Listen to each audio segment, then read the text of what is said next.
মান্দাই বিধানসভা কেন্দ্রের বিশ্বরাম বেগ্রাম পাড়ার বাসিন্দারা আজ চরম আতঙ্কের মধ্যে দিন কাটাচ্ছেন। এলাকার যাতায়াতের একমাত্র প্রধান সড়কের বৃষ্টির সাইড ওয়াল ভেঙে পড়ে রয়েছে দীর্ঘ প্রায় 5 মাস ধরে, অথচ এখনো পর্যন্ত মেরামতের কোনো উদ্যোগ নেওয়া হয়নি বলেই অভিযোগ স্থানীয়দের দাবি, এই ব্রিজ দিয়েই প্রতিদিন রোগী, কর্মজীবী মানুষ এবং সাধারণ গ্রামবাসীরা যাতায়াত করেন, কিন্তু সাইড ওয়াল ভেঙে পড়ায় বৃষ্টি এখন কার্যত মৃত্যু ফাঁদে পরিণত হয়েছে।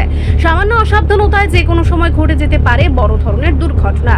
অভিযোগ উঠছে, এ বিষয়টি বারবার সংশ্লিষ্ট দপ্তর, প্রশাসন এবং স্থানীয় জনপ্রতিনিধিদের নজরে আনা হলেও এখনো পর্যন্ত কোনো কার্যকর পদক্ষেপ নেওয়া হয়নি। স্থানীয়দের একাংশের দাবি, মান্দাইয়ের বিধায়ক স্বপ্না দেববর্মা এবং এমডিসি জগদীশ দেববর্মাও বৃষ্টির সংস্কারের বিষয়ে কোনো উদ্যোগ গ্রহণ করেনি।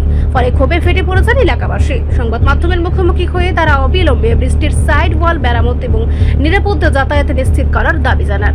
এলাকাবাসীর বড় প্রশ্ন, বড় কোনো দুর্ঘটনা ঘটার পরে কি প্রশাসনের ঘুম ভাঙবে, নাকি তার আগে নেওয়া খুবই প্রয়োজনীয় ব্যবস্থা?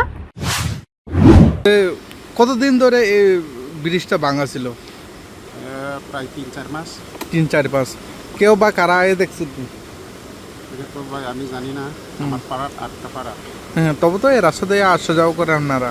মাঝে মধ্যে হ্যাঁ, এই বিষয়টা নিয়ে বর্তমানে সরকারকে কি বলবেন আপনারা, যারা যান চালক, অটো চালক, বাইক চালক? এটা তো রাস্তা ঠিক করে দিলে ভালো হয় আর কি। বড় সড়ো দুর্ঘটনা যে কোনো সময় হইতে পারে, করতেই পারে এটা। তারপর ওই সাইডে তো ভাঙা, এই বিষয়টা নিয়ে কি বলবেন? গভর্নমেন্ট দেখার দরকার অবশ্যই। আমার যা মনে হয় গভর্নমেন্ট অবশ্যই এমনি 3-4 মাস হয়ে গেছে, এখন পর্যন্ত কোনো উদ্যোগ নেই, তাই তো না। আপনার নাম? আমার নাম সুজিত দেববর্মা। এই জায়গাটার নাম বেগরাম বাড়ি। বেগরাম এটি কোন ব্লক অন্তর্গত? মান্দাই ব্লক। মান্দাই ব্লক না? এমএলএ কে এখানে? স্বপ্না দেববর্মা। রিপোর্ট সংবাদ প্রতীক্ষা।